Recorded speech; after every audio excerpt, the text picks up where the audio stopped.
कक्षा 8 गणित। आज हम हल करने वाले हैं प्रश्नावली 9.2 को।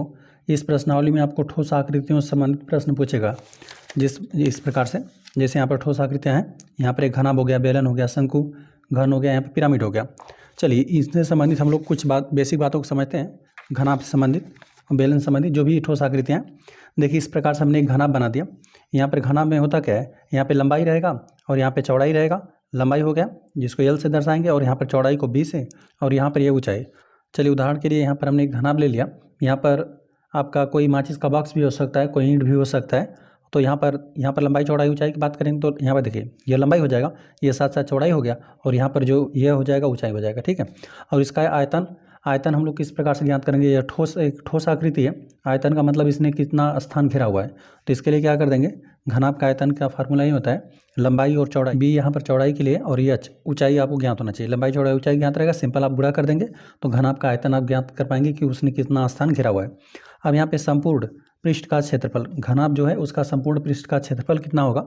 यहाँ पे संपूर्ण पृष्ठ का क्षेत्रफल इस प्रकार से ज्ञात करेंगे, 2 गुणते 2 और कोष्टक में लंबाई गुणते यहाँ पे चौड़ाई, लंबाई चौड़ाई, और यहाँ पे चौड़ाई और ऊंचाई, और यहाँ पे ऊंचाई और लंबाई। इसी प्रकार से इन सब का आपस में गुणा कर देंगे ना, तो आपको घनाभ का संपूर्ण पृष्ठ का क्षेत्रफल ज्ञात हो जाएगा। संपूर्ण पृष्ठ का क्षेत्रफल का ये मतलब हो गया ना, देखिए जैसे हम इसी का एग्जाम्पल लें तो यहाँ पर क्या हो जाएगा, यहाँ पर यह लंबाई है, यहाँ पर यह चौड़ाई है। तो यहाँ पर एक जो ऊपर आयत बन रहा है ना, यहाँ पे संपूर्ण पृष्ठ का क्षेत्रफल का मतलब है कि यहाँ पर सभी ऊपरी भाग का क्षेत्रफल, ठीक है।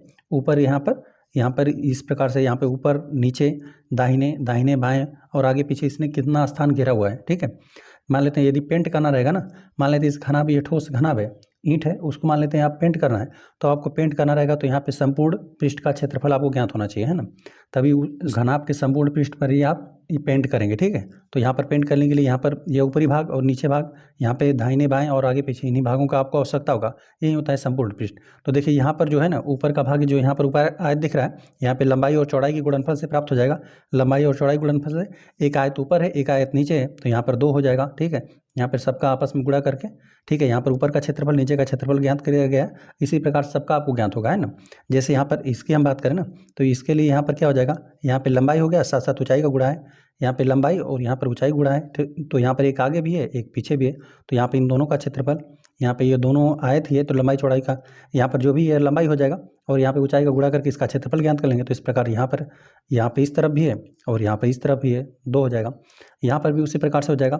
यहाँ पर किन किन का गुणा किया गया है, तो यहाँ पर यह चौड़ाई है, ठीक है। यहाँ पे चौड़ाई और यहाँ पे ऊंचाई का गुणा करके इसका क्षेत्रफल ज्ञात किया गया है, और साथ साथ इस तरफ भी है ना। तो इसी प्रकार से तो यहाँ पे संपूर्ण पृष्ठ का क्षेत्रफल यहाँ पे 2 है, तो यहाँ पे सब में से 2 उभयनिष्ठ कर लिया गया है। तो यहाँ पर यह हो गया संपूर्ण पृष्ठ का क्षेत्रफल।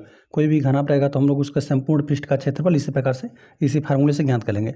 और यहाँ पे दे देगा ना पार्श्व पृष्ठ का क्षेत्रफल। घनाभ के पार्श्व पृष्ठ का क्षेत्रफल का क्या मतलब हुआ, तो यहाँ पर यदि एक घनाभ है, घनाभ का ये मतलब हो गया ना, इसके आप बाउंड्री की बात करें, ठीक है। इसके यहाँ पे चारों तरफ की आप बात करें, 4 दीवारों की बात करें, ऊपर और नीचे को छोड़कर, वही हो जाता है पार्श्व पृष्ठ, ठीक है। पार्श्व पृष्ठ है, यहाँ पे ऊपर और नीचे का आप छोड़ देंगे, तो यहाँ पर जो यहाँ पे लंबाई है और यहाँ पे चौड़ाई, देखिए यहाँ पे लंबाई और चौड़ाई को सिंपल छोड़ दिया गया, तो सिंपल ही है। इन दोनों में क्या है, यह उभयनिष्ठ है, तो यहाँ पर 2 तो रहेगा ही, और यहाँ पे इन दोनों में यह उभयनिष्ठ कर लिया गया, और यहाँ पे यल है, एक यल हो गया, और यहाँ पे बी हो गया, ठीक है। बस यहाँ पे लंबाई चौड़ाई को छोड़ दिया गया है, जो एक ऊपर है यहाँ पे इसके क्षेत्रफल को, और जो नीचे का क्षेत्रफल इन दोनों को छोड़ दिया गया। तो इस प्रकार से पार्श्व पृष्ठ का क्षेत्रफल आप ज्ञात हो जाएगा। इस प्रकार से आप समझ सकते हैं कि जो भी घनाभ है उसके चारों तरफ की यहाँ पे दीवारों का क्षेत्रफल, है ना। यह हो गया। चलिए बेलन के बारे में हम लोग समझ लेते हैं। यहाँ पर एक हमने बेलन बना दिया। बेलन में यहाँ पर ऊपर त्रिज्या रहता है और नीचे भी त्रिज्या रहता है, ठीक है। अब यहाँ पर जो भी हम लोग बेलन के बारे में चर्चा कर रहे हैं, ठोस बेलन है, ऊपर भी वृत्त रहता है, नीचे भी वृत्त रहता है, और यहाँ पर एक त्रिज्या r है, और इसकी ऊंचाई यहाँ पर जो ऊपर से नीचे तक यहाँ पे केंद्र से समझ सकते हैं, या फिर यहाँ पे साइड से भी समझ सकते हैं ना कि इसकी ऊंचाई कुल कितनी है, वो हो जाएगा h। तो ये बेलन का आयतन किस प्रकार से आप ज्ञात कर देंगे, पाई r² इंटू h। चलिए इस प्रकार से हमने एक बेलन ले लिया। अब इस बेलन का आयतन हम लोग किस प्रकार से ज्ञात करेंगे, मतलब इसने कुल कितना क्षेत्र घेरा हुआ है। तो देखिए यहाँ पर ऊपर एक वृत्त आपको दिख रहा है। अब इस वृत्त का क्षेत्रफल जो यहाँ पर वृत्त रहेगा, है ना, वैसा इससे में आपको क्या नीचे भी आपको प्राप्त होगा। यहाँ पे जो भी बेलन रहता है, यहाँ पे ऊपर वृत्त रहता है, नीचे भी वृत्त रहता है। तो यहाँ पर जो वृत्त है इसका यहाँ पे क्षेत्रफल की हम बात करें तो पाई आर स्क्वायर हो जाएगा। इसका जो भी रेडियस रहेगा, मतलब जो भी त्रिज्या इसका रहेगा, पाई आर स्क्वायर हम लोग कर देंगे तो इसका हम लोग को क्षेत्रफल ज्ञात हो जाएगा। लेकिन यहाँ पे जो पाई आर स्क्वायर वाली यहाँ पर जो क्षेत्रफल है यह कितनी दूरी तक है, यहाँ पर क्या है, यहाँ से क्षेत्रफल स्टार्ट होगा और यहाँ से यहाँ तक है ना, जितनी इसकी हाइट है, ठीक है, जितनी इसकी ऊंचाई है। तो इस प्रकार से आप बेलन का आयतन ज्ञात कर पाएंगे, है ना, पाई आर स्क्वायर, और यहाँ पर यह जो ऊंचाई है यह एच है, ठीक है। तो बेलन का आयतन होता है पाई आर स्क्वायर इंटू एच। बेलन के वक्रतल या वक्रपृष्ठ का क्षेत्रफल, तो यहाँ पे वक्रपृष्ठ की बात करें ना तो देखिए यहाँ पे इसी की बात करा है, जो यहाँ पर आपको यहाँ पर वृत्त ही रहता है, ऊपर भी वृत्त रहेगा और नीचे भी वृत्त रहेगा। तो यहाँ पर वृत्त की परिधि की बात करें तो यहाँ पर क्या होता है, 2 पाई आर होता है। कोई भी वृत्त रहता है उसका परिधि क्या, 2 पाई आर। और यहाँ पर ये कितनी दूरी तक है, यहाँ पे एच ऊंचाई तक है ना, तो यहाँ पर एच का गुणा कर दिया गया। बेलन के वक्रपृष्ठ का क्षेत्रफल 2 पाई आर एच, इसे आप फार्मूले से ज्ञात करेंगे। देखिए यहाँ पे 2 पाई आर होता है परिधि, और यहाँ पे एच ऊंचाई तक है, और यहाँ पे जो यहाँ पे वक्रपृष्ठ का क्षेत्रफल आप ज्ञात करें ना, इसका मतलब यहाँ पर यह यदि आपको पेंट करना है तो इसे यह भी समझ सकते हैं कि यहाँ पर आपको पेंट करना है ना, जितने पर आप पेंट करेंगे यहाँ पर यह क्या हो जाएगा, यहाँ पे वक्रपृष्ठ का, इस बेलन के लिए वक्रपृष्ठ का ही क्षेत्रफल हो जाएगा। लेकिन यहाँ पे हम जो रंग रहे हैं ना, यहाँ पे 2 पाई आर एच, मतलब यहाँ पे वक्रपृष्ठ इतने की अब अभी बात कर रहे हैं, अभी हम लोग इसके क्षेत्रफल पर नहीं कलर कर रहे हैं, ठीक है। यहाँ पर ऊपर भी है पाई आर, मतलब इसका क्षेत्रफल क्या हो जाएगा, पाई आर स्क्वायर, और यहाँ पर भी नीचे भी क्या हो जाएगा, पाई आर स्क्वायर। तो यहाँ पे बेलन के संपूर्ण पृष्ठों का क्षेत्रफल यहाँ पे 2 पाई आर और कोष्टक में आर प्लस एच होता है। यहाँ पे बेलन के संपूर्ण पृष्ठों का क्षेत्रफल का मतलब ये हो गया कि यहाँ पर आपको ऊपर भी कलर करना है और नीचे भी कलर करना है, साथ साथ यहाँ पर भी पूरे, यहाँ पर जो वक्रपृष्ठ हमने बताया, यहाँ पे वक्रपृष्ठ के क्षेत्रफल पर ही आपको कलर कर देना है। तो यहाँ पे यह तो क्षेत्रफल पर आप कलर करेंगे, ठीक है। यहाँ पर जो बाहरी किनारा है इस पर आप कलर करेंगे, साथ साथ ऊपर के लिए पाई आर स्क्वायर, यहाँ पर पाई आर स्क्वायर, यहाँ पर भी, तो 2 पाई आर स्क्वायर हो जाएगा, है ना। देखिए यहाँ पर एक बार जोड़कर आपको दिखा देते हैं। जैसे देखिए यहाँ पर जो बेलन रहता है ना, बेलन में क्या रहेगा, ऊपर भी एक वृत्त रहेगा, इस पर भी आपको कलर कर देना है। मान लेते हैं यहाँ पे त्रिज्या है, ठीक है। तो यहाँ पे पाई आर स्क्वायर यह हो गया। यहाँ पे बेलन के वक्रपृष्ठ पर भी आपको कलर करना रहेगा, है ना। तो चलिए यहाँ पर यदि हम लोग इसकी पूरी लंबाई खोल दें ना, यहाँ पर जो भी 2 पाई आर है, यहाँ पर यदि हम लोग इसको खोल देंगे इस प्रकार से, तो आपको बेलन इसी प्रकार से प्राप्त हो जाएगा। यहाँ पर जो वृत्त है ऊपर, इसको हमने खोल दिया, तो यहाँ पर इसकी पूरी लंबाई कितना, यह 2 पाई आर है, यहाँ पर यह 2 पाई आर है, और यहाँ पे यह इसकी ऊंचाई है एच, जो बेलन का ऊंचाई है, ठीक है। तो इसका क्षेत्रफल 2 पाई आर एच होता है। इसी प्रकार से हो गया इसका क्षेत्रफल। और इसके नीचे भी एक वृत्त रहेगा, है ना, जो कि यहाँ पर ही सेम रहेगा। यहाँ पे आर त्रिज्या का रहेगा। यदि इसके क्षेत्रफल की बात करेंगे तो पाई आर स्क्वायर, ठीक है, यही हो जाएगा। अब यहाँ पे दो हो गया, यहाँ पे सभी, यहाँ पे वक्रपृष्ठों को सभी जोड़ दीजिए, तो यहाँ पर ये हो गया 2 पाई आर स्क्वायर, ये इसको और इसको हमने जोड़ दिया। अब इसको भी जोड़ देते हैं, प्लस 2 पाई आर एच। तो यहाँ से क्या क्या उभयनिष्ठ है, तो 2 पाई आर यहाँ से भी, 2 पाई आर यहाँ से भी उभयनिष्ठ है ना। तो यहाँ पर 2 पाई आर को हमने उभयनिष्ठ कर लिया, तो यहाँ पर अभी आर बचा हुआ है और यहाँ पर सिंपल एच बचा हुआ है ना। तो यही हो जाएगा संपूर्ण वक्रपृष्ठ का क्षेत्रफल, है ना। बाकी यहाँ पर आप देख सकते हैं, है ना, यही आपको ज्ञात होगा। यहाँ पर एक शंकु की बात करें तो यहाँ पे इसी प्रकार से रहेगा। और यहाँ पे फिलहाल में ठोस शंकु का बात हो रहा है। इसका आयतन किस प्रकार से ज्ञात करेंगे, इसने कुल कितना क्षेत्र घेरा हुआ है। यहाँ पर त्रिभुजाकार जैसा ये रहता है और नीचे यहाँ पर वृत्त रहेगा, ठीक है, ऊपर जाकर यहाँ पे मिला रहेगा। और यहाँ पे तिरछी ऊंचाई एल है और यहाँ पे ऊंचाई एल है, ऊंचाई एच है, ठीक है, जो कि यहाँ पे वृत्त के केंद्र से यहाँ पे लिया गया है। यहाँ पे लंबवत ऊंचाई है और यहाँ पर आर त्रिज्या है, ठीक है, जो नीचे वृत्त है। यहाँ पे शंकु का आयतन के लिए 1/3 पाई आर स्क्वायर एच, यही फार्मूला होता है। शंकु का वक्रपृष्ठ का क्षेत्रफल, वक्रपृष्ठ मतलब यदि मान लेते शंकु है, शंकु के यदि बाहर किनारों को आपको रंगना है तो यहाँ पर इसके लिए फार्मूला क्या है, पाई आर एल। यहाँ पे शंकु का वक्रपृष्ठ का क्षेत्रफल है। और यहाँ पे संपूर्ण पर यदि कलर करना चाहते हैं, यहाँ पे ऊपर पाई आर एल हो जाएगा क्षेत्रफल, और यहाँ पे नीचे का क्षेत्रफल एक वृत्त है, ठीक है, जो कि पाई आर स्क्वायर हो जाएगा। तो यहाँ पे इसको जोड़ देंगे, इसको और पाई आर स्क्वायर को जोड़ देंगे, तो यहाँ पे शंकु के पृष्ठों का क्षेत्रफल आपको ज्ञात हो जाएगा, संपूर्ण पृष्ठ का। तो यहाँ पर आपको प्राप्त हो जाएगा पाई आर कोष्टक में यल प्लस आर। चलिए शंकु की तिरछी ऊंचाई यल बराबर, यदि शंकु की तिरछी ऊंचाई यल आपको ज्ञात कर देना है तो यहाँ पर पाइथागोरस प्रमेय से आप ज्ञात कर लेंगे, है ना। यहाँ पर यल बराबर करणी में यहाँ पे एच स्क्वायर और प्लस यहाँ पे हो जाएगा आर स्क्वायर, ठीक है, क्योंकि यहाँ पर यह कर्ण होगा जो कि 90 अंश के सामने है। तो यही है। चलिए यहाँ पर घन के बारे में हम लोग समझ लेते हैं। यहाँ पर घन की बात करें तो यहाँ पर ये एक ठोस आकृति होता है। यदि घन के उदाहरण की बात करें, जो यहाँ पर एक पासा होता है ना, इसमें कुल फलक की बात करें तो फलक यहाँ पे जो ऊपरी तल होता है, जैसे यहाँ पर घनाभ की बात करें ना, तो यहाँ पे फलक का मतलब यह तल, ठीक है, पूरे तल की आप बात करें। यहाँ पर फलक की संख्या इसमें कुल कितना होता है, यहाँ पे एक ऊपर एक नीचे, ठीक है, 2 हो गया, आगे पीछे, ठीक है, यहाँ पे आगे पीछे 4 हो गया, और यहाँ पर दाहिने और बाएं, यहाँ पर कुल 6 फलक होता है। और शीर्ष की बात करें तो यहाँ पर ये कोना होता है, ठीक है। यहाँ पर कुल कोनों की संख्या, यहाँ पे 4 इधर 4 इधर, ठीक है। 8 यहाँ पे शीर्ष होते हैं, ठीक है। 4 यहाँ पे शीर्ष और 4 इस प्रकार से, चाहे यहाँ पे घनाभ रहे चाहे घन रहे, ठीक है। यहाँ पे दोनों में उतना ही यहाँ पर शीर्ष आपको प्राप्त होगा। और साथ साथ किनारों की बात करें तो कुल कितना किनारा आपको मिलेगा, यहाँ पे यह पूरा किनारा कहलाएगा। एक यह किनारा, 2 और यहाँ पर 3 और यहाँ पर 4 किनारा यहाँ पे, उसी प्रकार 4 किनारा यहाँ पर हो जाएगा। और यहाँ पे एक किनारा यहाँ पे, 2 3 4, यहाँ पे कुल आपको 12 किनारे प्राप्त होंगे, ठीक है। 4 यहाँ पे 4 यहाँ पे और 4 इस प्रकार से, 1 2 3 4, ठीक है। तो यह हो गया। फिलहाल में इसके बारे में हम लोग समझ लिया। अब यहाँ पर हम लोग समझते हैं, यदि घन रहेगा तो उसका हम लोग आयतन किस प्रकार से ज्ञात कर देंगे। जो भी यहाँ पर घन रहेगा तो यहाँ पर ना इसकी प्रत्येक लंबाई आपस में बराबर रहता है, लंबाई चौड़ाई ऊंचाई सब आपस में बराबर रहता है ना। तो यहाँ पे घन का आयतन यदि आपको ज्ञात करना है, इसने कुल कितना स्थान घेरा हुआ है, तो इसके लिए आप क्या कर देना, जो भी यहाँ पर इसकी एक लंबाई आपको ज्ञात रहे है ना, एक भुजा की लंबाई ज्ञात रहेगी तो भुजा का घन कर देते हैं। तो यहाँ पर इसने कुल कितना आयतन घेरा हुआ है ये आप ज्ञात कर पाएंगे, है ना। इसने कुल कितना क्षेत्र घेरा हुआ है, ठीक है। तो इसका आयतन ज्ञात हो जाएगा, जो कि एक पक्का घन कर देंगे। जो भी यहाँ पर एक भुजा की लंबाई आपको ज्ञात होनी चाहिए, घन में प्रत्येक लंबाई आपस में बराबर ही रहता है। घन का आयतन ए पर घन कर देंगे। और घन के संपूर्ण पृष्ठ का आयतन, संपूर्ण पृष्ठ का आयतन, तो यहाँ पे इसमें कुल 6 फलक होता है ना, तो 6 फलक होता है। और यहाँ पे प्रत्येक का यदि हम लोग क्षेत्रफल की बात करें तो यहाँ पे a² हो जाएगा। यहाँ पे प्रत्येक की लंबाई आपस में बराबर, मान लेते हैं ये लंबाई a है तो यहाँ पर भी तो a है, तो यहाँ पर कोई वर्ग रहता है तो उसका आप क्षेत्रफल किस प्रकार से ज्ञात कर देते हैं, a² कर देते हैं, भुजा का वर्ग कर देते हैं। तो यहाँ पर यह भुजा का वर्ग इसका ज्ञात हो जाएगा। और इसी प्रकार से फलक की संख्या कितना है, यहाँ पर हमने बताया एक ऊपर है एक नीचे है, ठीक है। और एक दाहिने है और एक बाएं है, और एक यहाँ पे आगे भी है और एक यहाँ पर पीछे भी है। कुल 6 फलक हैं इसमें, तो 6 का गुणा कर देंगे a² का। तो यहाँ पे घन के संपूर्ण पृष्ठ का आयतन ज्ञात हो जाएगा। आयतन ही यहाँ पे क्षेत्रफल लिख देते हैं, क्षेत्रफल रहेगा, ठीक है। चलिए हो गया। और यहाँ पर हमने एक पिरामिड बना दिया, जिसके यहाँ पे नीचे जो नीचे वर्ग रहता है, ठीक है। पिरामिड हालांकि कई प्रकार के हो सकते हैं। पिरामिड के नीचे इस प्रकार से आपको त्रिभुज भी प्राप्त हो सकता है, पंचभुज भी प्राप्त हो सकता है, चतुर्भुज भी प्राप्त हो सकता है। मान लेते हैं इसका आधार वर्ग के आकार का है और यहाँ पर कुल यहाँ पे त्रिभुज की संख्या 4 है। यहाँ पर एक आगे और एक यहाँ पर पीछे रहेगा, एक दाहिने एक बाएं, ठीक है।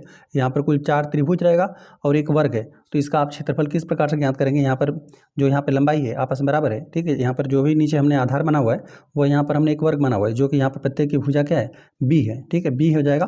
तो पिरामिड का आयतन आप किस प्रकार से ज्ञात करेंगे, 1/3 b² इंटू h। और यहाँ पर जो h है पिरामिड के शीर्ष से और यहाँ पे आधार मतलब पूरे तल तक, जहाँ पर तल है, जहाँ पर यहाँ पे पिरामिड रखा गया है, जो नीचे यहाँ पे वर्ग है उसकी ऊंचाई है, लंबवत ऊंचाई है, ठीक है। तो इस प्रकार से पिरामिड का आप आयतन भी ज्ञात कर पाएंगे, है ना। यहाँ पर जो भी ठोस आकृतियाँ थी इनके बारे में हमने बेसिक जानकारी को प्राप्त कर लिया। अब चलिए हम लोग आ जाते हैं प्रश्नावली के प्रश्नों पे। प्रश्नावली में आपको पहला प्रश्न दे दिया गया है ना, 2 घनाभाकार डिब्बे हैं जैसा कि संलग्न आकृति में दर्शाया गया है, किस डिब्बे को बनाने के लिए कम सामग्री की आवश्यकता होगी, यह आपको बताना है। तो इस प्रकार से आपको यहाँ पर घनाभ दे दिया गया है, यहाँ पर भी आपको यह घन दे दिया गया है ना, क्योंकि यहाँ पर देख रहे हैं सभी लंबाई आपस में बराबर है। यहाँ पे लंबाई चौड़ाई ऊंचाई सब बराबर है। यहाँ पे 50 सेंटीमीटर 50 सेंटीमीटर, यहाँ पर भी 50 सेंटीमीटर। और यहाँ पर एक घनाभ दे दिया गया है, यहाँ पे 60 सेंटीमीटर जिसकी लंबाई है, और चौड़ाई की बात करें तो 40 सेंटीमीटर है, साथ साथ ऊंचाई इसका दिया गया 50 सेंटीमीटर। तो हम लोग यहाँ पे ना किसी डिब्बे को, जाहिर सी बात है यदि कोई डिब्बा बना रहे हैं ना, तो बनाने के लिए आप इसको इसका आयतन की आवश्यकता नहीं होगा, है ना, कि उसने कितना स्थान घेरा हुआ है। हम लोग को सिंपल यहाँ पे आवश्यकता क्या होगा, यहाँ पे संपूर्ण पृष्ठ का क्षेत्रफल हम लोग ज्ञात करेंगे, है ना। इसी से हम लोग तुलना कर पाएंगे। तो यहाँ पर हम लोग घनाभ के संपूर्ण पृष्ठ का क्षेत्रफल ज्ञात करेंगे, और यहाँ पर जो भी घन है, घन के भी हम लोग संपूर्ण पृष्ठ का क्षेत्रफल ज्ञात करेंगे। चलिए, तो जो है यहाँ पर घन दे दिए गए और एक घनाभ दे दिए गए, इसका हम लोग संपूर्ण पृष्ठ का क्षेत्रफल ज्ञात करते हैं और देखते हैं कि किसको बनाने के लिए कम सामग्री की आवश्यकता होगी। जैसे देखिए यहाँ पर यदि आपको मान लेते हैं कोई बॉक्स बनाना है ना, तो यहाँ पर हमेशा आपको बाहरी पृष्ठ का ही आवश्यकता होगा, ठीक है। अब ऐसा नहीं कि इसके आयतन का हमें आवश्यकता नहीं होगा, है ना। यहाँ पे संपूर्ण पृष्ठ का आपको क्षेत्रफल ज्ञात करना है। यहाँ पे सब ऊपरी भाग का क्षेत्रफल, यहाँ पर सब ऊपरी भाग का क्षेत्रफल, है ना। तो यहाँ पर हमें पता है कोई घन रहेगा तो उसके लिए संपूर्ण पृष्ठ का क्षेत्रफल किस प्रकार से ज्ञात होगा, और यहाँ पे कोई यहाँ पर घनाभ रहेगा तो उसका संपूर्ण पृष्ठ का क्षेत्रफल किस प्रकार से ज्ञात होगा। चलिए सिंपल हम लोग फार्मूले प्रतिस्थापित करेंगे और उसका हम लोग मान ज्ञात करते हैं। तो यहाँ पर ए वाले आकृति के लिए हम लोग ज्ञात कर लेते हैं। यहाँ पर एक घना बनाया गया है, लिख देते हैं घनाभ के संपूर्ण पृष्ठ का क्षेत्रफल। इसके लिए हमने फार्मूला बताया, 2 गुणते लंबाई और चौड़ाई गुणा कर दीजिए, लंबाई और यहाँ पे यल इंटू बी लिख दिया, और फिर यहाँ पे बी इंटू एच लिख देते हैं, और फिर यहाँ पे एच इंटू यल लिख दीजिए, ठीक है। लंबाई चौड़ाई गुणा और यहाँ पे जो चौड़ाई है और ऊंचाई गुणा, और यहाँ पे ऊंचाई और लंबाई गुणा कर दिया हमने, सिंपल। और यहाँ पे इस प्रश्न की बात करें तो यहाँ पर लिख देते हैं 2, और लंबाई आपको दे देगा यहाँ पे 60 सेंटीमीटर, है ना। सब आपको मात्रक यहाँ पे जो भी क्षेत्रफल का हम लोग मात्रक ज्ञात करेंगे ना, तो सेंटीमीटर स्क्वायर आपको प्राप्त होगा। चलिए, तो यहाँ पे 60 हो गया, और यहाँ पे चौड़ाई की बात करें तो यहाँ पे 40 सेंटीमीटर दे देगा, और प्लस यहाँ पे बी की बात करें तो यहाँ पर आपको जो चौड़ाई है वो 40 सेंटीमीटर है, और यहाँ पे ऊंचाई की बात करें तो 50 सेंटीमीटर है, और प्लस, और यहाँ पे ऊंचाई की बात करें तो 50, और यहाँ पे लंबाई की बात करें तो 60 सेंटीमीटर। मात्रक आपको सेंटीमीटर स्क्वायर ही प्राप्त होगा। चलिए, इसको और हल करते हैं। यहाँ पे 6 चौका 24, 240 आपको प्राप्त हुआ, प्लस लिखना है हमें। यहाँ पे 4 5 20, 200, प्लस यहाँ पे 6 5 30, 300 सेंटीमीटर स्क्वायर ही आपको मात्रक प्राप्त होगा। चलिए, 2 हो जाएगा। यहाँ पे सबको हम लोग सिंपल जोड़ देते हैं। यहाँ पे इकाई स्थान पे आपको तो 0 ही प्राप्त होगा, ठीक है, सबका इकाई स्थान 0 ही है। दहाई की बात करें तो इकाई स्थान पे आपको 4, मतलब दहाई का अंक आपको 4 मिलेगा। यहाँ पे 0 है, यहाँ पर 0 है, यहाँ पर 4 है, तो आपको यहाँ पे 4 प्राप्त हुआ। चलिए, यहाँ पर हम लोग सैकड़े के अंक को जोड़ते हैं। यहाँ पे 3 2 5 हो गया, 5 2 7 सेंटीमीटर स्क्वायर। चलिए, गुणा कर दीजिए। इकाई स्थान पे आपको 0 ही प्राप्त होगा। इकाई स्थान पे यहाँ पे 0 में गुणा कर देंगे, 2 का 0 ही मिलेगा। 2 चौका 8 मिला, 2 चौका 8, 2 7 14। यहाँ पे 1480 सेंटीमीटर स्क्वायर आपको जो घन आपके संपूर्ण पृष्ठ का हमने क्षेत्रफल ज्ञात कर दिया, तो इतना आपको प्राप्त हुआ संपूर्ण पृष्ठ का क्षेत्रफल। चलिए, इसी प्रकार से हम लोग बी वाले प्रश्न के लिए ज्ञात करते हैं। यहाँ पे लिख देते हैं घन दे दिया गया, उसमें आकृति घन के आकार की, क्योंकि यहाँ पर सभी की लंबाई है यहाँ पर ना 50-50 सेंटीमीटर है, सब आपस में बराबर है। लिख देते हैं घन के संपूर्ण पृष्ठ का क्षेत्रफल बराबर 6 गुणित ए स्क्वायर होता है, जो भी आपकी भुजा की लंबाई रहे। तो यहाँ पर ए का वैल्यू इस प्रश्न के लिए क्या हो जाएगा, यहाँ पर जो भुजा की लंबाई यहाँ पर 50 है ना। एक बार हम यहाँ पे फार्मूले को आपको दिखा देते हैं। यहाँ पे 6 स्क्वायर हमने लिखा हुआ है, यहाँ पर हम लिख दिया, और यहाँ पे लिख देते हैं 6 गुणित ए का वैल्यू आपको दे दिया गया 50, 50 पर 2 घात, और यहाँ पर भी मात्रक की बात करें तो सेंटीमीटर में ही मात्रक आपको दिया हुआ है। एक बार दिखा देते हैं, यहाँ पर सेंटीमीटर में ही मात्रक है, मात्रक यहाँ पर भी आपको सेंटीमीटर स्क्वायर ही प्राप्त होगा। चलिए, इसको हल करते हैं। यहाँ पे 6 उठ जाएगा, 6, और यहाँ पे 50 का जब आप 50 में गुणा कर देंगे ना, वर्ग का मतलब उसी संख्या को उसी संख्या में गुणा कर दीजिए, तो 5 5 25 आपको प्राप्त हो जाएगा। 5 5 25 पर कुल 2 जीरो लग जाएगा, ठीक है, क्योंकि 50 का 50 में गुणा कर देंगे तो यही आपको प्राप्त होगा, 2500 आपको प्राप्त होगा सेंटीमीटर स्क्वायर। चलिए, अभी 6 से गुणा करना बाकी है। यहाँ पे 2 स्थानों को गुणा कर देंगे तो आपको 0 ही प्राप्त होगा, और यहाँ पे 6 5 30 को 0 हासिल, फिर आपको 3 लगा। यहाँ पे 6 दूना 12, 12 में 3 जोड़ देंगे तो आपको 15 प्राप्त हुआ, ठीक है, 12 में 3 जोड़ देंगे तो 15 मिलेगा, ठीक है। अब यहाँ पे मात्रक सेंटीमीटर स्क्वायर। यहाँ पर घन के संपूर्ण पृष्ठ का क्षेत्रफल हमने ज्ञात किया, इकाई दें सैकड़ा, 1000 10,000, यहाँ पर 15,000 आपको प्राप्त हुआ, 15,000 सेंटीमीटर स्क्वायर, और यहाँ पर आपको क्षेत्रफल प्राप्त हो रहा है 1480 सेंटीमीटर स्क्वायर। तो देख लीजिए, इसमें तुलना कर लीजिए कौन कम है, तो यहाँ पर जाहिर सी बात है कि यह राशि कम है ना। यहाँ पे यह 1000 है, यहाँ पर ये 15,000 है, ठीक है, तो जाहिर सी बात है कम है, 1,500 के लगभग है। तो यहाँ पे ये राशि कम है, मतलब इससे हमें यह पता चला ना कि जो भी बॉक्स आपको दे दिया गया था, बॉक्स ही बनाना था, ठीक है, नहीं डिब्बा बनाना था। तो यहाँ पे डिब्बा बनाना था, तो इसके लिए आपको क्या करेगा, जो भी घनाभ है इसके लिए आपको कम सामग्री की आवश्यकता होगी, है ना। इसके लिए यहाँ पे कम सामग्री की आवश्यकता होगी, और यहाँ पे देख रहे हैं इसका क्षेत्रफल अधिक है, तो यहाँ पर जिस भी कागज़ या दख्ती बोल लीजिए जिससे भी आपको डब्बा बनाना है, उसका यहाँ पर अधिक क्षेत्रफल की यहाँ पर आवश्यकता हो रहा है, और यहाँ पर कम। लिख देते हैं यहाँ जो आकृति, यहाँ आकृति ए जो आपको दिया वो एक घनाभ है, ठीक है, इसी को बनाने में कम सामग्री की आवश्यकता होगा, इसको तो काफ़ी अधिक सामग्री की आवश्यकता होगा, तो यहाँ पे कम को बताना था, तो यहाँ पर यह घनाभ हो जाएगा। आकृति ए को बनाने में कम सामग्री लगेगी या आवश्यकता होगी, जो भी आपकी इच्छा हो लिख दीजिए। चलिए, आवश्यकता होगी यही लिख देते हैं।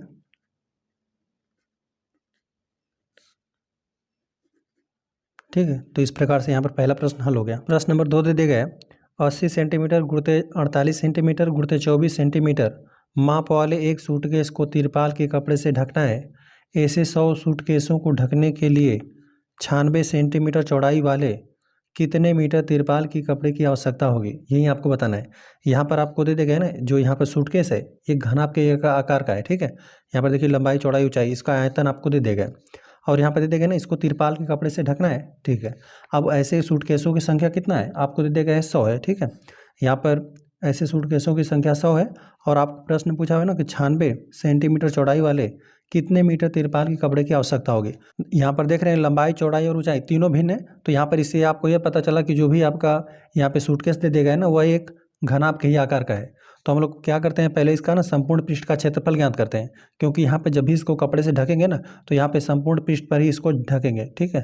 तो यहाँ पे एक का हम लोग ज्ञात करते हैं और फिर हम लोग इसमें 100 से गुणा करके 100 सूटकेसों का हम लोग संपूर्ण पृष्ठ का क्षेत्रफल ज्ञात कर देंगे।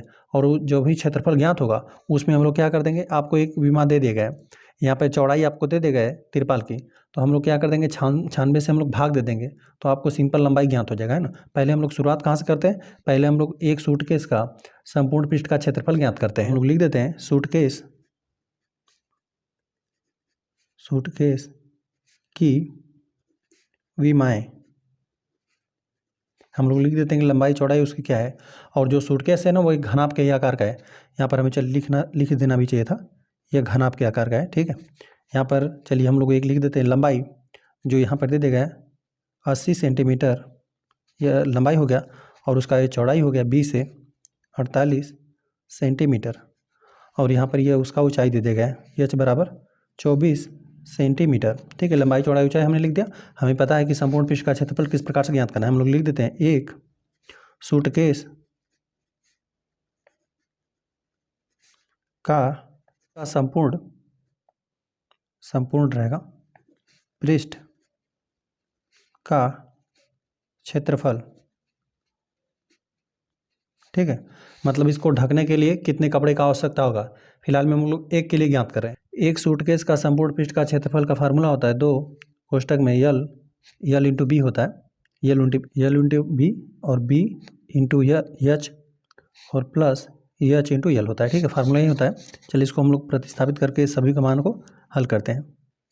2 कोष्टक में यहाँ पे यल का लंबाई आपको दे देगा है, जो घनाभ है, जो सूटकेस है वो घनाभ के आकार का है, तो यहाँ पे लंबाई है इसका 80 सेंटीमीटर गुणते चौड़ाई है 48 प्लस बी का वैल्यू है 48 और ऊंचाई है 24 प्लस 24 ऊंचाई है 24 गुणते लंबाई है 80। सबका आपको गुणा कर देना है, मात्रक आपको सेंटीमीटर स्क्वायर ही प्राप्त होगा 2। अब यहाँ पे कोष्टक में करके लिख देते हैं, गुणते कोष्टक में ही रहेगा।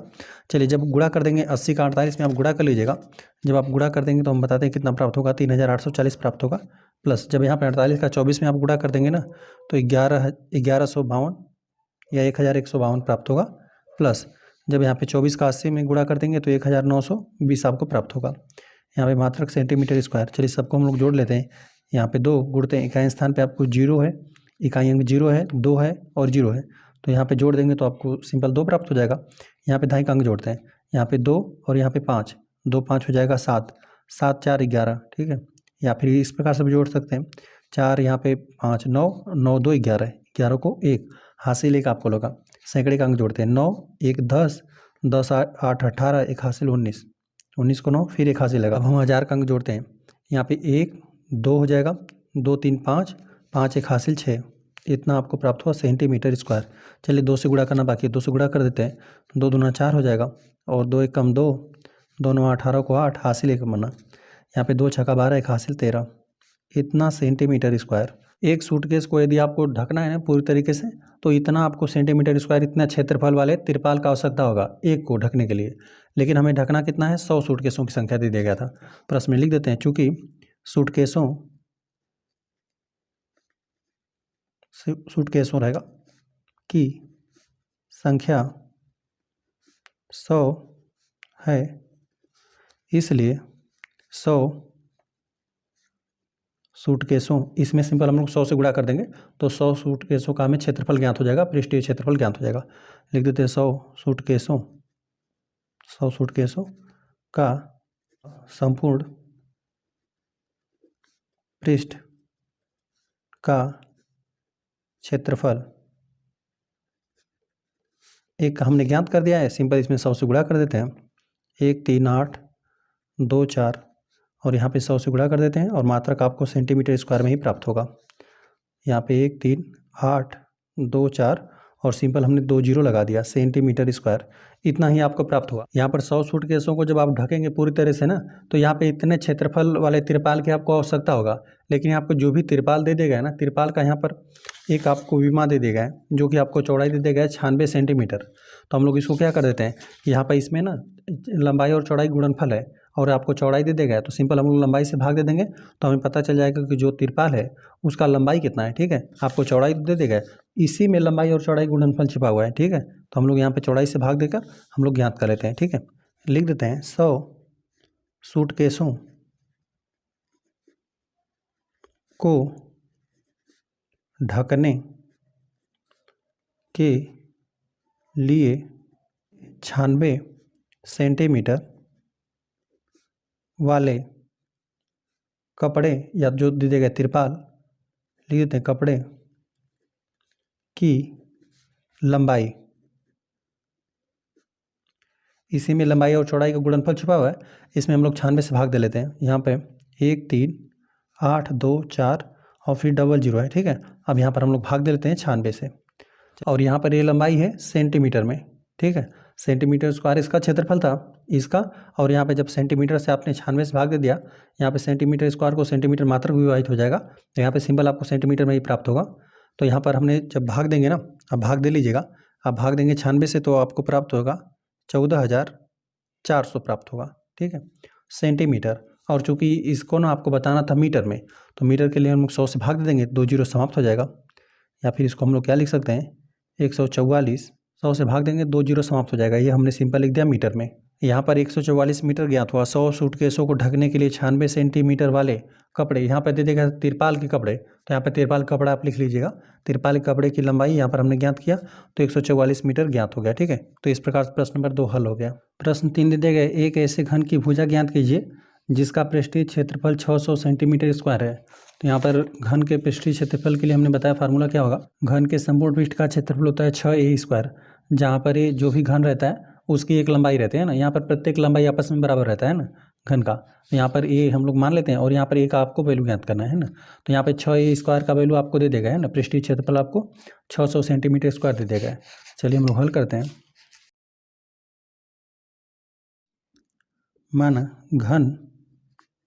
माना घन की भुजा, जो कि प्रत्येक भुजा इसमें आपस में बराबर ही रहेगा, यहाँ पर सेंटीमीटर स्क्वायर में दे देगा, यहाँ पर ए का वैल्यू हम लोग सेंटीमीटर में ही मान लेते हैं, चाहे तो हम लोग एक्स भी मान सकते हैं ना। चलिए ए ही मान लेते हैं, ए यहाँ पर सेंटीमीटर में हमने मान लिया। अब हम लोग फार्मूला को प्रतिस्थापित कर देते हैं, लिख देते हैं घन के संपूर्ण पृष्ठ का क्षेत्रफल, यहाँ पर प्रश्न में जिस प्रकार दिया उस प्रकार से लिख देते हैं, घन का पृष्ठीय रहेगा, पृष्ठीय क्षेत्रफल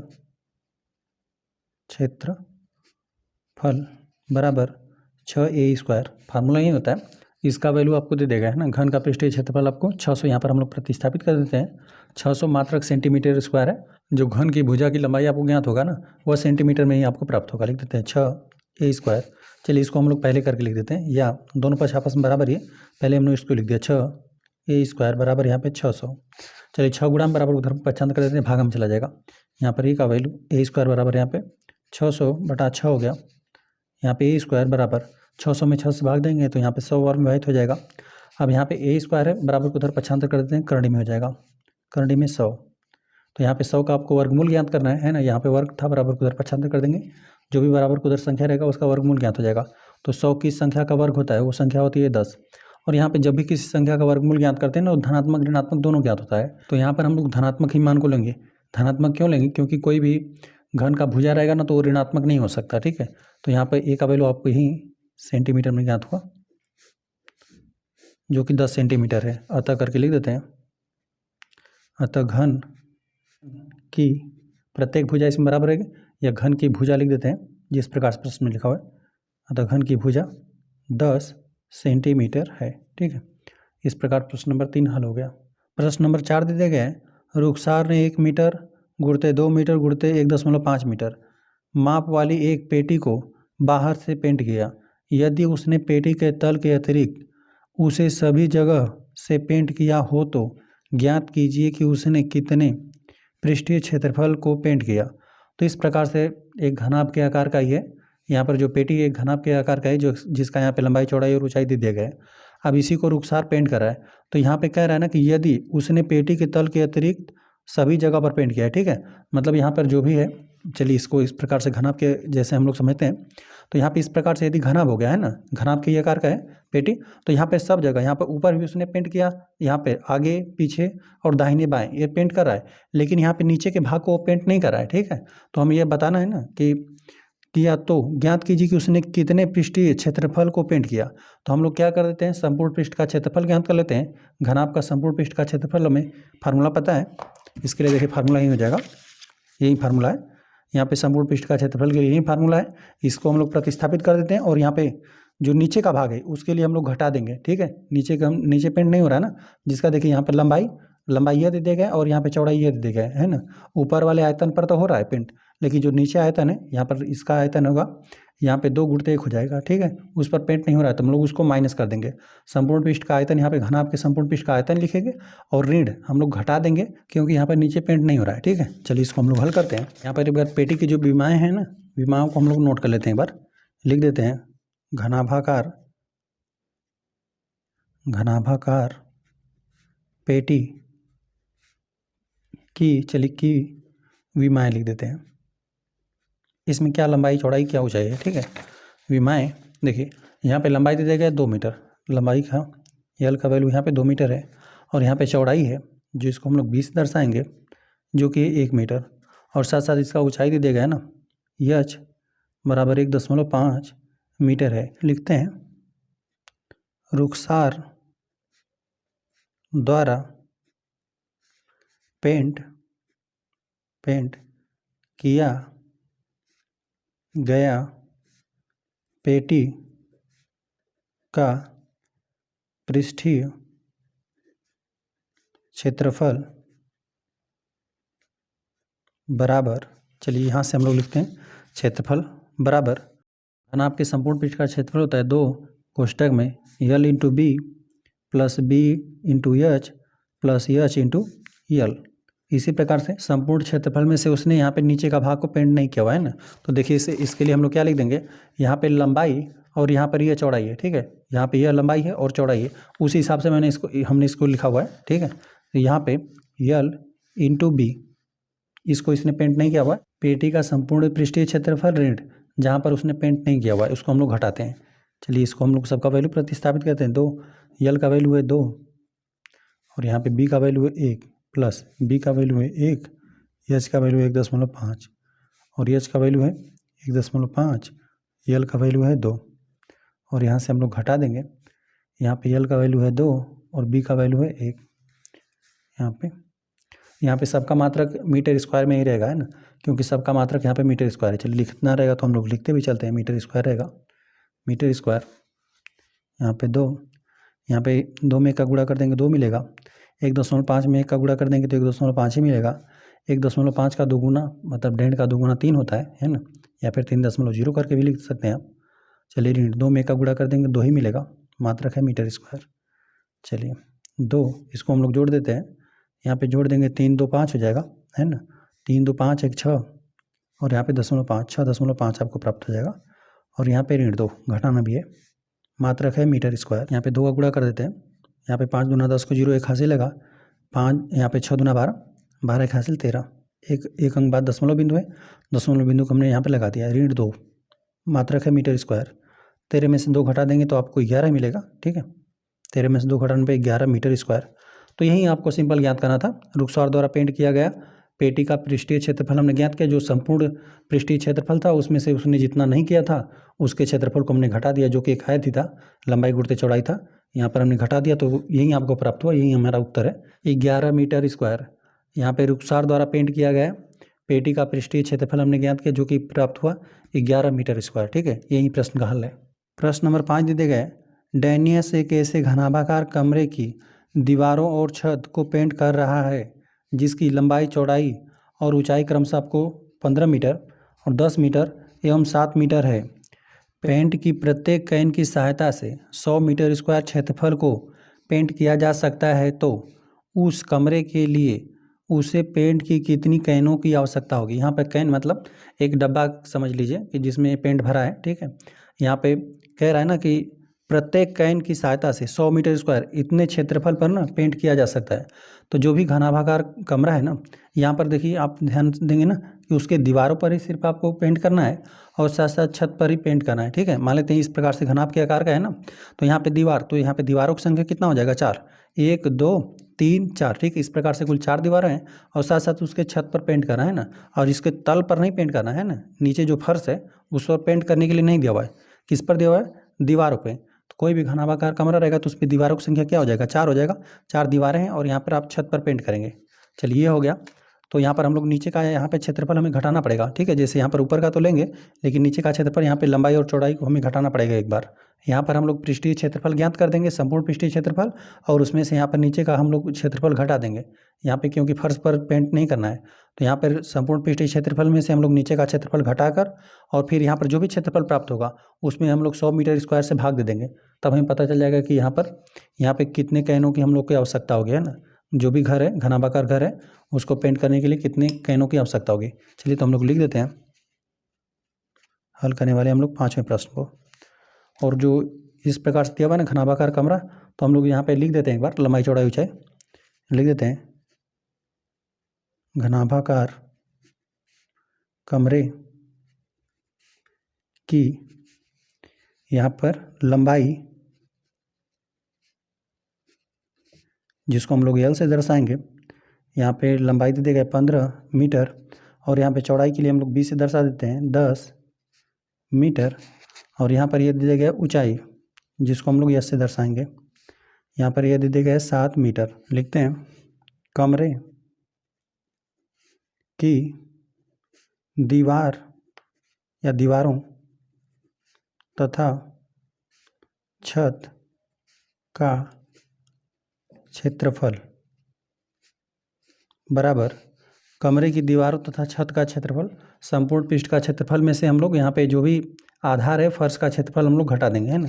चलिए यहाँ पे लिख देते हैं 2 गुणते लंबाई गुणते यहाँ पे चौड़ाई प्लस यहाँ पे चौड़ाई गुणते ऊंचाई प्लस ऊंचाई गुणते लंबाई। लेकिन हम लोग आधार पे नहीं कर सकते। जैसे देखिए, यदि हम लोग यहाँ पर इस प्रकार से घना बनाए ना, यहाँ पे घनाभ के आकार का कमरा है, तो यहाँ पे दाहिने बाएं, यहाँ पर तो आपको कलर कर देना है, आगे भी और पीछे भी, ठीक है। आगे के भाग और पीछे के भाग पर भी आपको कलर कर देना है। साथ साथ ऊपर छत पर जो ये पीछे का भाग है, पीछे भी कलर कर देना है, ऊपर भी कलर करना है। लेकिन यहाँ पे नीचे के भाग को आपको कलर नहीं करना है ना। तो यहाँ पे जो संपूर्ण पृष्ठ का क्षेत्रफल है उसको, उसमें से हम लोग क्या कर देते हैं, इसको हम लोग अंतर कर देते हैं ना।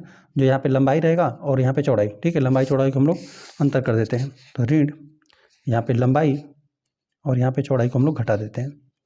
यहाँ पे 2 कोष्ठक के अंदर लंबाई कितना है 15 और यहाँ पे चौड़ाई है 10।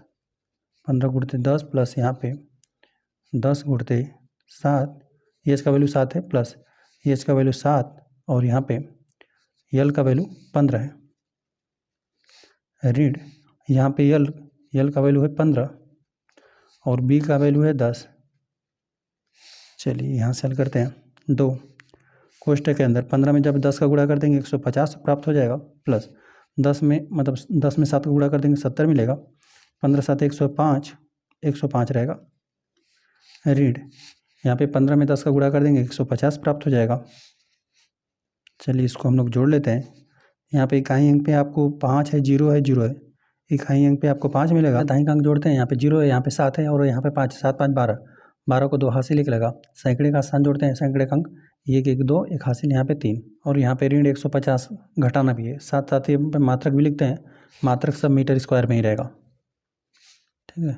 2 को गुणा कर देते हैं, 2 5 10 को 0 हासिल 1 लगा, 2 दूना 4 1 हासिल 5, और यहाँ पे 2 3 6, 650 मिला। ऋण 150 आपको अंतर भी कर देना है, मात्रक है मीटर स्क्वायर।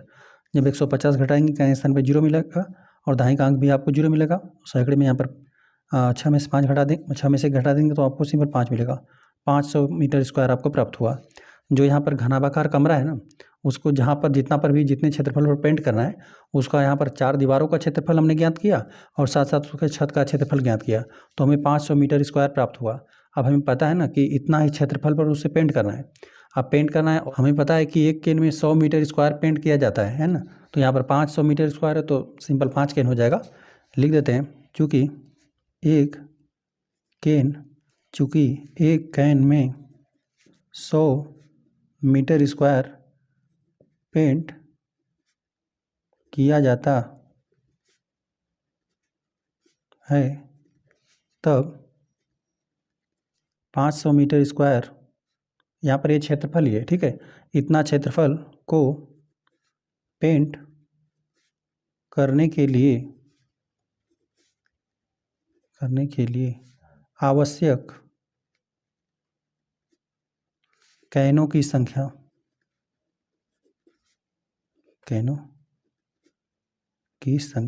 ठीक है। तो यहाँ पर 500 मीटर स्क्वायर में हम लोग भाग दे देते हैं, 500 में भाग देंगे 100 से, क्योंकि एक कैन में 100 मीटर स्क्वायर पेंट किया जाता है। तो यहाँ पर हम लोग 100 से भाग दे देते हैं, तो यहाँ पर सिंपल आपको 5 प्राप्त हो जाएगा, ठीक है। अतः लिख देते हैं, अतः कमरे को पेंट करने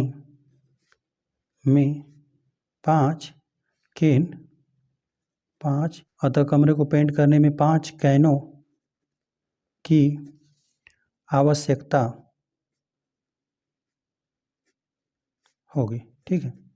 इस प्रकार से यह प्रश्न हल हो गया। प्रश्न 6 दे दिए गए, वर्णन कीजिए कि दाईं तरफ दी गई आकृतियाँ किस प्रकार समान हैं और किस प्रकार एक दूसरे से भिन्न हैं। किस डिब्बे का पार्श्व पृष्ठीय क्षेत्रफल अधिक है, ये आपको बताना है। तो यहाँ पर दीदी के दाईं तरफ दी गई आकृतियाँ किस प्रकार समान है। तो यहाँ पर देख लीजिए इन दोनों आकृतियों में क्या समानता है। तो यहाँ पे समानता की बात करें तो यहाँ पे लंबाइयों में ही समानता हम लोग बता सकते हैं कि यहाँ पर देखिए ऊंचाई 7 सेंटीमीटर दे दिए गए, यहाँ पर भी ऊंचाई आपको 7 सेंटीमीटर दे दिया गया है, जो कि यहाँ पर प्रत्येक भुजा 7 सेंटीमीटर है। यहाँ पर एक घन बनाया गया और यहाँ पर एक बेलन है, ठीक है, ये बेलन है। चलिए तो यहाँ पर समानता की बात करेंगे तो इनकी ऊंचाइयाँ बराबर है। चलिए ये हो गया।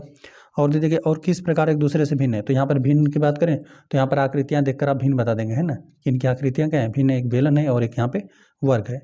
चलिए हो गया। और दे देखिए किस डिब्बे का पार्श्व पृष्ठीय क्षेत्रफल अधिक है। तो यहाँ पर पार्श्व पृष्ठीय क्षेत्रफल हम लोग ज्ञात करना होगा। तो देखिए पार्श्व पृष्ठीय क्षेत्रफल की बात करें ना तो यहाँ पर यदि घनाभ रहता है, चलिए यहाँ पर घन दे देगा, है ना। तो यहाँ पर हमने जब पार्श्व पृष्ठीय क्षेत्रफल के बारे में बताया ना तो हमने बताया कि कोई भी आकृति का पार्श्व पृष्ठीय क्षेत्रफल का ये मतलब हुआ ना कि कोई भी आकृति दे देगा, आकृति का सिर्फ चारों तरफ का क्षेत्रफल, ऊपर नीचे का क्षेत्रफल छोड़ देंगे। यहाँ पर घनाभ का हमने पार्श्व पृष्ठीय क्षेत्रफल लिखा है, जिसमें यहाँ पर ना ऊपर का क्षेत्रफल छोड़ा गया है, जो कि यहाँ पे लंबाई और चौड़ाई का गुणनफल है ना। यल इंटू बी हमने बताया, जब शुरुआत में बताया था। तो यहाँ पे लंबाई और चौड़ाई यहाँ पर छोड़ देंगे तो यहाँ पर देखिए इतना ही बचेगा, ठीक है। लंबाई चौड़ाई ऊपर और नीचे का क्षेत्रफल छोड़ दिया गया। तो यहाँ पर इन दोनों में से एच उभयनिष्ठ था, तो यहाँ पर सिंपल एच उभयनिष्ठ कर लिया गया, है ना, दो तो है ही, और यहाँ पे एच उभयनिष्ठ कर लिया गया। तो यहाँ पर यल और यहाँ पर बचा हुआ है बी, ठीक है। यही हो गया पार्श्व पृष्ठीय क्षेत्रफल इसका। बेलन के पार्श्व पृष्ठीय क्षेत्रफल का मतलब ये हो गया ना कि यहाँ पर ऊपर का वृत्त छोड़ दीजिए और नीचे का वृत्त छोड़ दीजिए, और यहाँ पर दाहिने बाएं आप पेंट कर सकते हैं ना इस प्रकार से। तो इसके लिए बेलन के वक्रतल या वक्र पृष्ठ का क्षेत्रफल यही हो जाएगा, यही आपका हो जाएगा पार्श्व पृष्ठीय क्षेत्रफल, ठीक है। और यहाँ पर देखिए बेलन के संपूर्ण पृष्ठों का क्षेत्रफल, जिसमें यहाँ पर ऊपर का भी वृत्त का भी क्षेत्रफल लिया जाएगा और नीचे वृत्त का भी क्षेत्रफल लिया जाएगा। तो यहाँ पे इन दोनों को छोड़ दीजिए, ऊपर नीचे को छोड़ दीजिए, ऊपर और नीचे का इसमें क्षेत्रफल छोड़ देंगे और बाकी यहाँ पर पूरा क्षेत्रफल ले लेंगे, ठीक है, जो कि यहाँ पे 2πr हो जाएगा। यह परिधि की बात करेंगे और यहाँ पे कितनी इसकी ऊंचाई है, एच तक ऊंचाई है, जो इस प्रकार से आप ज्ञात कर देंगे 2πr है ना। इसका भी इस प्रकार से हो जाएगा। चलिए इसका यदि बात करना रहता तो यहाँ पर ये पूरी तिरछी ऊंचाई हो जाता, यहाँ पे नीचे का वृत्त छोड़ के। चलिए यहाँ पर हम लोग बात करें इसके घन की बात करें तो यहाँ पर घन में भी हम लोग क्या कर देंगे, ऊपर और नीचे का क्षेत्रफल हम लोग छोड़ देंगे। बाकी यहाँ पर यदि संपूर्ण क्षेत्रफल की बात करते हैं तो 6a² हो जाएगा। लेकिन यहाँ पर यदि सिर्फ हम लोग पार्श्व पृष्ठीय क्षेत्रफल ज्ञात करना चाहते हैं तो यहाँ पर चारों दीवारों को लेंगे, तो यहाँ पर ये हो जाएगा 4a² हो जाएगा, ठीक है। क्योंकि हम लोग यहाँ पर आगे और यहाँ पे पीछे का ले सकते हैं, दाहिने और बाएं का ले सकते हैं, ऊपर नीचे का नहीं लेंगे, ठीक है। तो यहाँ पे 4a² हो जाएगा। चलिए हम लोग सिंपल ज्ञात करते हैं। फिलहाल में हम लोग इसको लिख देते हैं। हल करने वाले हम लोग छठे प्रश्न को, पहले इसमें समानता और अंतर पूछा है तो इसको ही हम लोग पहले लिख देते हैं ना। यहाँ पर देखिए आकृतियों किस प्रकार से समान है, लिख देते हैं समानता। इसमें इन दोनों आकृतियों में क्या समानता है, लिख देते हैं दोनों की ऊंचाइयाँ समान है।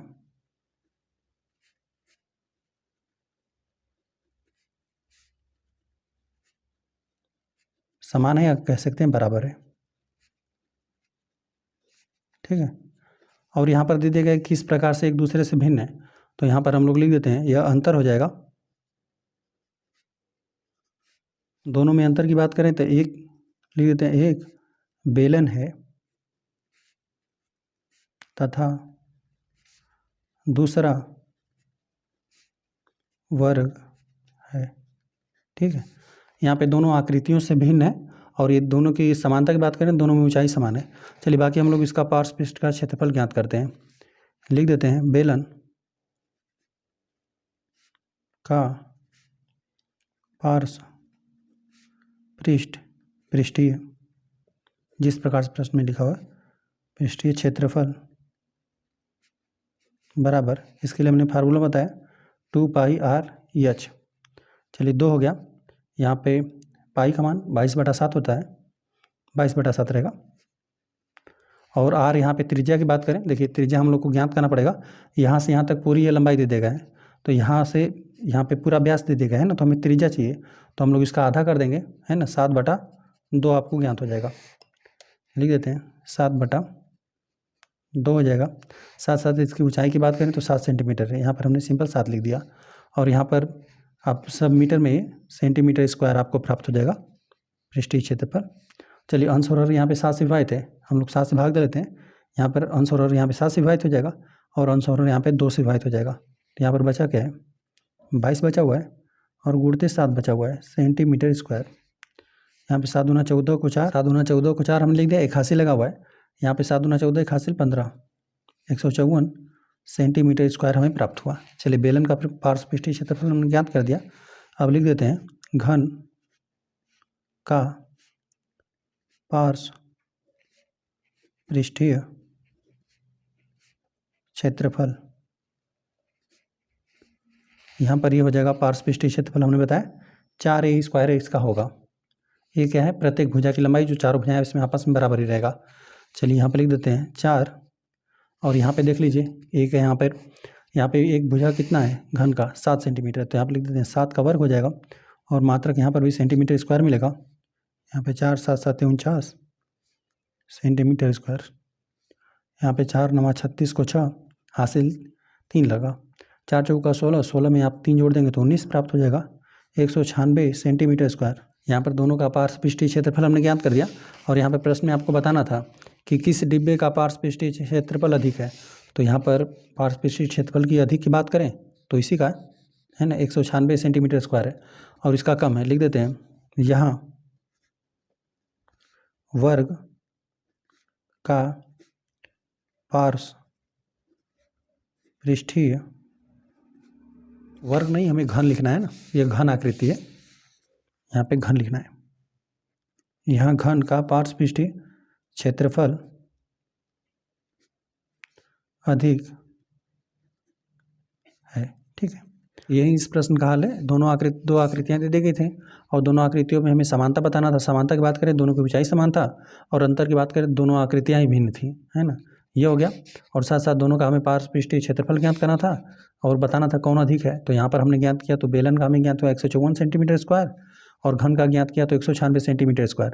तो इसी का अधिक था घन का, यहाँ घन का पार्श्व पृष्ठीय क्षेत्रफल अधिक है। तो इस प्रकार से प्रश्न नंबर 6 हल हो गया। प्रश्न नंबर 7 दे दिया गया 7 मीटर त्रिज्या और 3 मीटर ऊंचाई वाला एक बंद बेलनाकार टैंक किसी धातु की एक चादर से बना हुआ है।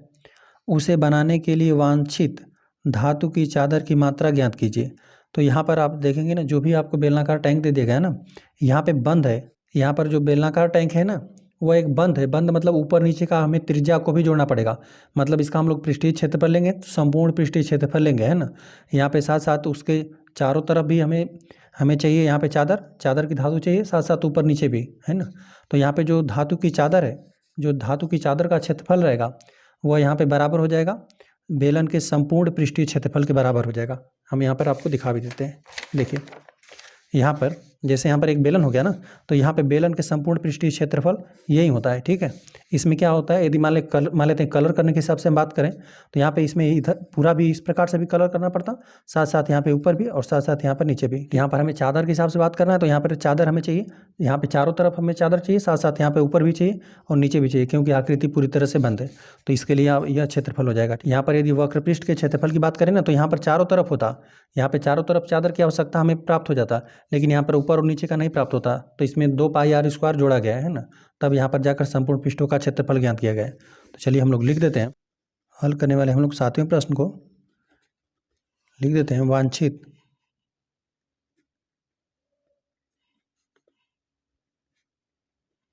धातु की चादर की मात्रा, इसकी हमें कितना कितना हमें क्षेत्रफल चाहिए, लिख देते हैं संपूर्ण, इस प्रकार से लिखते हैं, बंद बेलनाकार टैंक का संपूर्ण पृष्ठीय क्षेत्रफल। चलिए फार्मूला यहाँ पर यही हो जाएगा, 2π r और कोष्टक में r + h। और चलिए यदि आकृति बनाना रहेगा ना तो आकृति हम यहाँ पर बना देते हैं, इस प्रकार से रहेगा।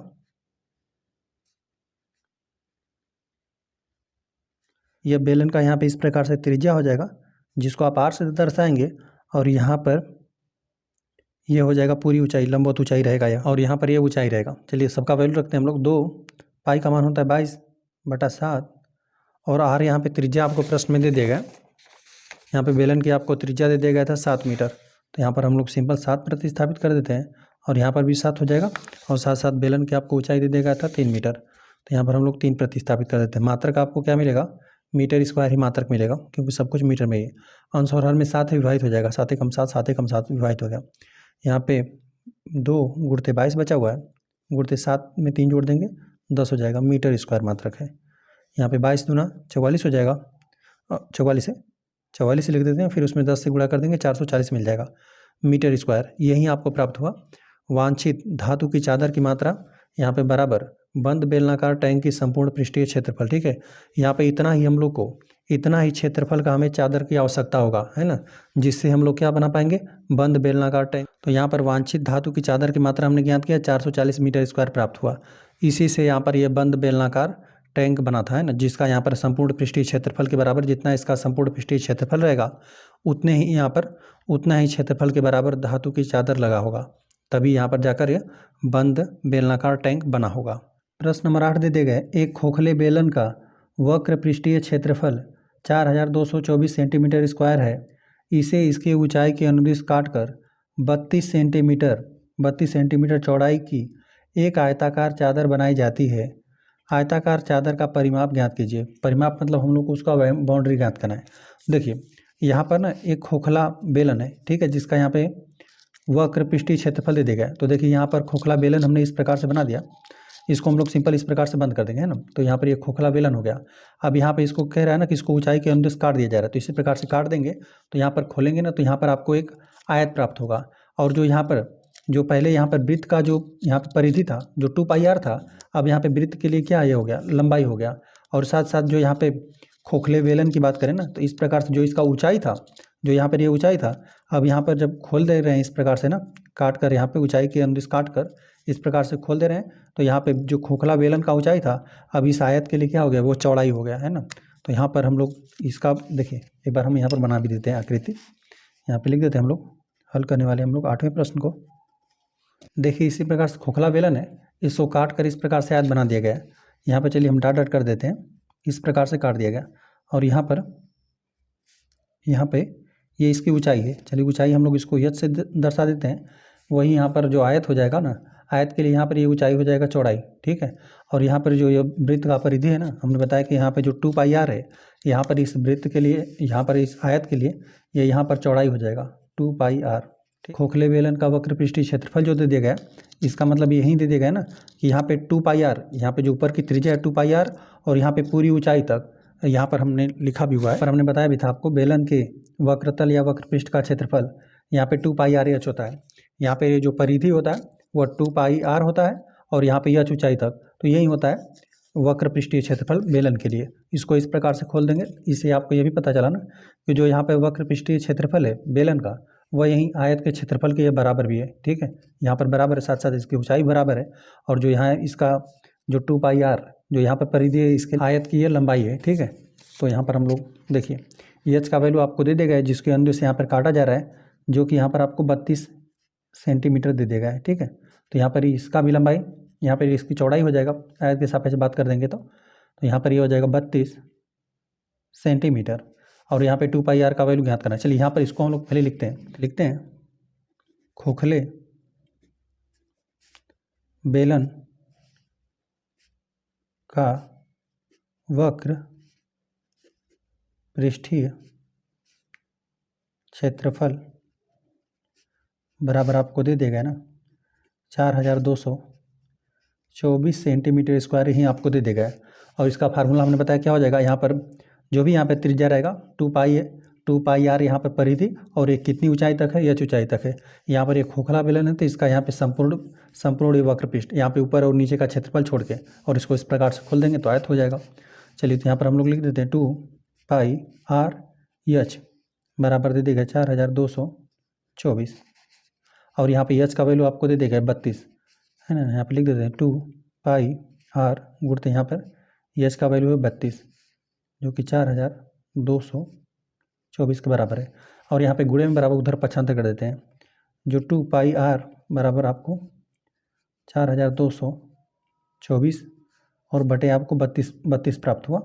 अब यहाँ पर हम लोग भाग दे लेते हैं, यहाँ पे जो 2πr है यह भी आ जाएगा आपको सेंटीमीटर में, यहाँ पे 2πr है वह आयत का लंबाई हो जाएगा। चलिए हम लोग यहाँ पे भाग दे लेते हैं, 4224 है, इसमें आपको 32 से भाग देना है, 32 दूना 64, 2 बार भाग नहीं जाएगा, एक ही बार जाएगा, घटा देंगे 0 मिलेगा और यहाँ पे 1 मिलेगा और यहाँ पे 2, 3 बार भाग चला जाएगा। यहाँ पे 3 दूना 6 और 3 तिहाई 9, घटा देंगे, यहाँ पे 12 में से 6 घटेगा 6 बचेगा। अब यहाँ पे 9 बचा हुआ है, यहाँ पे सिंपल आपको 6 ही प्राप्त हुआ और यहाँ पर नोट करते हैं 4 को, 32 दूना 64, यहाँ पे घट के शेषफल 0 हो गया, 132 बार भाग गया। तो यहाँ पे जो 2π यहाँ पे 2πr का वैल्यू हमने ज्ञात किया ना, तो 132 है, 132 सेंटीमीटर आपको प्राप्त हुआ। और जो यहाँ पर 132 सेंटीमीटर है 2πr, यही है आयत का, यहाँ पे लिख देते हैं यह लंबाई है 132 सेंटीमीटर, यह आयत का यहाँ पे लंबाई हो जाएगा। ठीक, और यहाँ पर यह क्या है, चौड़ाई है। लिखते हैं खोखले बेलन को काटने पर प्राप्त आयत का लंबाई यहाँ पर हमने ज्ञात किया 132 मीटर तथा चौड़ाई हमें पहले से ज्ञात था, चौड़ाई यहाँ पे 32 मीटर नहीं है, यहाँ पे सेंटीमीटर में है, यहाँ पे चौड़ाई 32 सेंटीमीटर है। तब आयताकार, जो आयताकार ये चादर ही है, लिख देते हैं आयताकार चादर का, यहाँ पे हम लोग को परिमाप ज्ञात करना है, पूरी बाउंड्री। तो यहाँ पे कोई भी आयत रहता है, यदि इसका पूरी बाउंड्री आप ज्ञात करना चाहते हैं तो यहाँ पर यह 32 सेंटीमीटर, ये भी 32 सेंटीमीटर, ये यहाँ पे 132 है, 132 सेंटीमीटर यह, तो ये भी हो जाएगा 132 सेंटीमीटर। तो यहाँ पे इसको इस प्रकार से ज्ञात कर सकते हैं, 2 कोष्टक में लंबाई और प्लस चौड़ाई को जोड़ना रहता है, लंबाई चौड़ाई को जोड़कर उसका योगफल करके दोगुना करना रहता है। तो यहाँ पे 2 गुणते लंबाई और चौड़ाई कितना है, यहाँ पे लंबाई है 132 और प्लस यहाँ पे चौड़ाई है 32, यहाँ पे मात्रक आपको सेंटीमीटर में ही प्राप्त होगा। चलिए यहाँ पे 2 गुणते जोड़ दीजिए, इकाई स्थान पे 4 मिलेगा, दाहिने के स्थान पे 6 मिलेगा। ठीक है, दाहिने अंक 6 मिला, सैकड़े का अंक 1 है, मात्रक है सेंटीमीटर में। तो यहाँ पे 4 दूना 8, यहाँ पे 2 छक्का 12 को 2 हासिल 1 बना, 2 एकम 2 1 हासिल 3, यहाँ पे 328 सेंटीमीटर आपको प्राप्त हुआ। प्रश्न 9 दे दिया गया है, किसी सड़क को समतल करने के लिए एक सड़क रोलर को सड़क के ऊपर एक बार घुमाने के लिए 750 चक्कर लगाने पड़ते हैं। यदि सड़क रोलर का व्यास यहाँ पे 84 सेंटीमीटर और लंबाई 1 मीटर है तो सड़क का क्षेत्रफल ज्ञात कीजिए। देखिए, हमें सड़क का क्षेत्रफल ज्ञात करना है, तो हमें बता रहा है ना कि यहाँ पर सड़क के ऊपर कितनी बार घुमाया जा रहा है रोड रोलर को, मतलब सड़क रोलर को यहाँ पे 750 चक्कर लगाना पड़ रहा है, और यहाँ पे उसके बारे में आपको दे दिया गया है।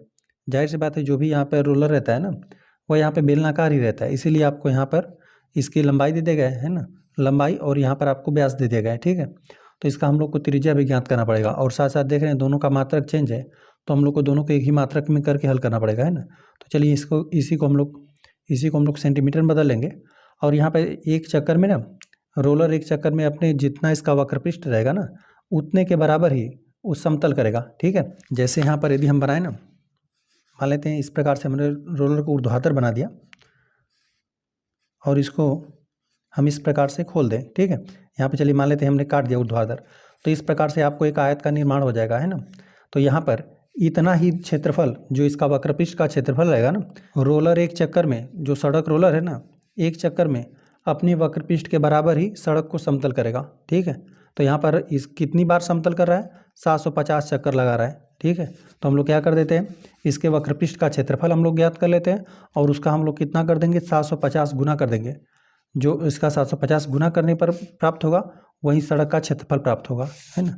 लिखते हैं हम लोग, हल करने वाले हम लोग 9वें प्रश्न को लिख देते हैं।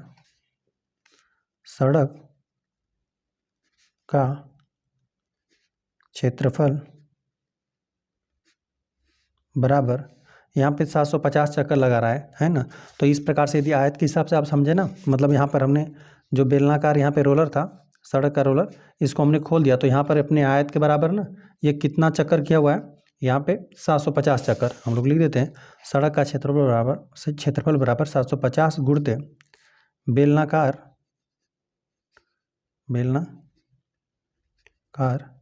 रोलर का वक्रपृष्ठ का क्षेत्रफल,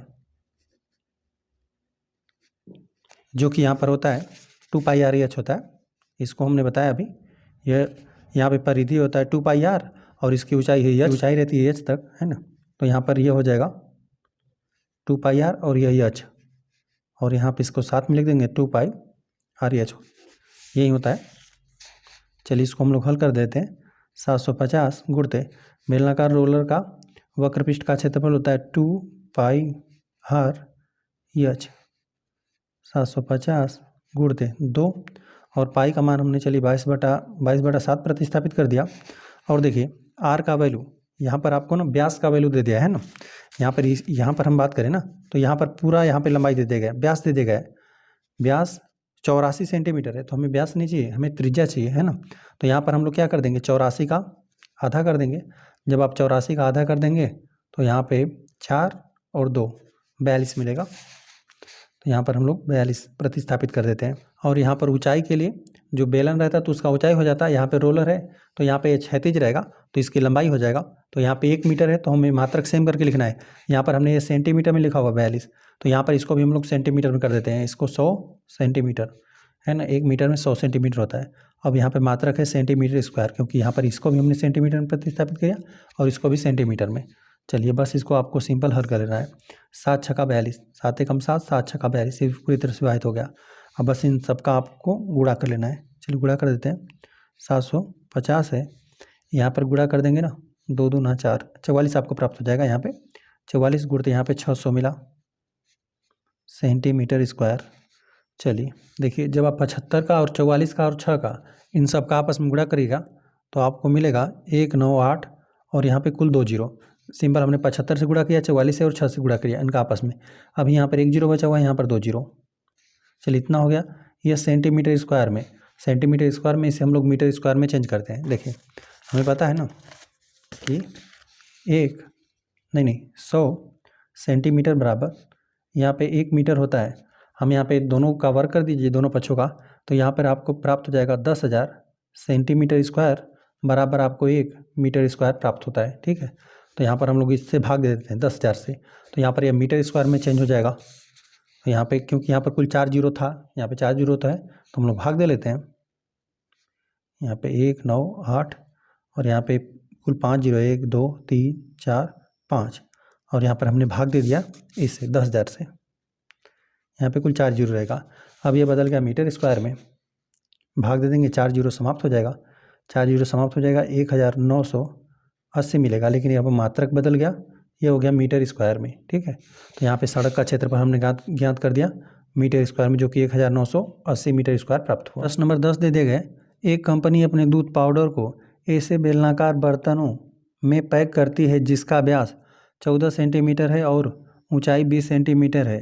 कंपनी बर्तन के पृष्ठ के चारों ओर एक लेबल लगाती है जैसा कि आकृति में दर्शाया गया है। तो इसी प्रकार से बेलनाकार यहाँ पे है, यहाँ पर बर्तन में बेलनाकार बर्तन है और यहाँ पर ये लेबल लगा रही है। यहाँ पे दूध पाउडर लिखा हुआ है ना, यहाँ पर ये समझ लीजिए कि ये प्लास्टिक का बना होता है, प्लास्टिक का है, इस प्रकार से चारों तरफ लपेटा जाएगा। चलिए, दूध का पाउडर इस पर लिखा हुआ है। यहाँ पे जैसा कि आकृति में दर्शाया गया है, यदि यह लेबल बर्तन के तल और शीर्ष दोनों से 2 सेंटीमीटर की दूरी पर चिपकाया जाता है तो लेबल का क्षेत्रफल ज्ञात कीजिए। देखिए, हम लोग लेबल का क्षेत्रफल किस प्रकार से ज्ञात कर देंगे। इस लेबल का हमें पूरा क्षेत्रफल, यह चारों तरफ लपेटा गया है ना, और इस प्रकार से लपेटा गया है कि यहाँ पर 2 सेंटीमीटर यहाँ पर भी छोड़ा जा रहा है। यहाँ पर देखिए, तल से भी और यहाँ पे शीर्ष से भी, यहाँ पर नीचे से भी 2 सेंटीमीटर, ऊपर से भी 2 सेंटीमीटर छोड़ा गया है। तो हम लोग इसका क्षेत्रफल किस प्रकार से ज्ञात करेंगे। यदि कोई बेलनाकार रहता है ना, कोई भी आकृति बेलनाकार रहता है, तो उसका हम लोग वक्रपृष्ठ का क्षेत्रफल ज्ञात कर देते हैं। वक्रपृष्ठ का क्षेत्रफल वही 2πr/h से, ठीक है, 2πr/h से हम लोग ज्ञात कर देंगे। तो यहाँ पर ये पूरा का ज्ञात हो जाएगा, है ना, लेवल का यहाँ तक 20 सेंटीमीटर तक पूरा ज्ञात हो जाएगा। 2πr/h का लगा देंगे तो फार्मूला, लेकिन हम लोग फिर उसमें से घटा देंगे। कितना घटा देंगे, यहाँ पे 2πr/h, लेकिन वह ऊंचाई जो दूसरा ऊंचाई रहेगा वह कितना रहेगा, यहाँ पे 2 सेंटीमीटर या और 2 सेंटीमीटर या 4 सेंटीमीटर हम लोग उसमें से घटा देंगे, तब हम लोग लेवल का क्षेत्रफल ज्ञात कर पाएंगे। लिखते हैं, हल करने वाले हम लोग 10वें प्रश्न को लिखते हैं, लेवल का क्षेत्रफल, लेवल का क्षेत्रफल बराबर, पहले हम लोग पूरे डब्बे का वक्रपृष्ठ का क्षेत्रफल ज्ञात करते हैं ना। पूरे डब्बे का वक्रपृष्ठ का क्षेत्रफल किस प्रकार से ज्ञात होगा हमें पता है। चलिए, 2πr/h, चलिए h1 h2 करके लिख देते हैं। ऋण इसमें से हम लोग घटाना पड़ेगा, क्या घटाना पड़ेगा, 2 पाई तो रहेगा ही और r त्रिज्या तो रहेगा ही, और h जो ऊंचाई हम लोग मानेंगे, एक बार h2 मान लेते हैं, जो यहाँ पे 4 सेंटीमीटर हम लोग को ऊंचाई घटाना है उसके लिए हमने मान लिया है ना। चलिए, यहाँ पर हम लोग वैल्यू प्रतिस्थापित कर देते हैं, 2 हो जाएगा और 2 हो जाएगा, और चलिए पाई r, चलिए यहाँ पर हम लोग वही कर लेते हैं। यहाँ पे h1 ऋण h2, h1 ऋण h2 कर दिया, इसका हम लोग वैल्यू फिर रखते हैं। यहाँ पे 2 हो जाएगा, पाई का मान 22/7 और r यहाँ पे त्रिज्या कितना हो जाएगा, यहाँ पे पूरा आपको व्यास दे देगा 14 सेंटीमीटर, यहाँ पे आधा कर देंगे तो आपको 7 सेंटीमीटर ज्ञात हो जाएगा। ठीक है, 7 सेंटीमीटर मिलेगा, लिख देते हैं यहाँ पे 7, और यहाँ पे h1 जो यहाँ पर हमने पूरी लंबाई माना हुआ है, ठीक है, यहाँ पे लिख देते हैं 20 सेंटीमीटर। ठीक है, ये 20 हो गया, और ऋण इसमें से हम लोग घटाएंगे क्योंकि हम लोग को सिर्फ इसका ही चाहिए, लेवल का यहाँ पे क्षेत्रफल, इसी की हमें ऊंचाई चाहिए था। तो यहाँ पे 2 सेंटीमीटर यहाँ पर ऊपर निकल रहा था और 2 सेंटीमीटर नीचे, तो कुल यहाँ पे 4 सेंटीमीटर यह हमें घटाना है, और मात्रक तो यही रहेगा सेंटीमीटर स्क्वायर, यहाँ पर भी लिख देते हैं सेंटीमीटर स्क्वायर। चलिए, अंश और हर में यहाँ पे 7 विभाजित है, यहाँ पे 22 दूना 44 हो जाएगा, गुणते यहाँ पे घटा देंगे, 20 में 4 घटा देंगे तो आपको 16 मिलेगा सेंटीमीटर स्क्वायर। गुणा कर दीजिए सिंपल, 16 चौका 64 हो जाएगा, 64 को 4 और फिर हासिल 6 बनेगा, 16 चौका 64 और 64 में फिर आप 6 जोड़ देंगे ना तो 70 मिलेगा, इतना ही मिला सेंटीमीटर स्क्वायर। इस प्रकार से प्रश्न नंबर 10 भी हल हो गया, और इस प्रश्नावली में कुल 10 से प्रश्न थे, 200 प्रश्न हल हो गए। वीडियो पसंद आए तो वीडियो को लाइक कर दीजिए, यदि चैनल पर हैं तो कृपया चैनल को सब्सक्राइब कर दीजिए।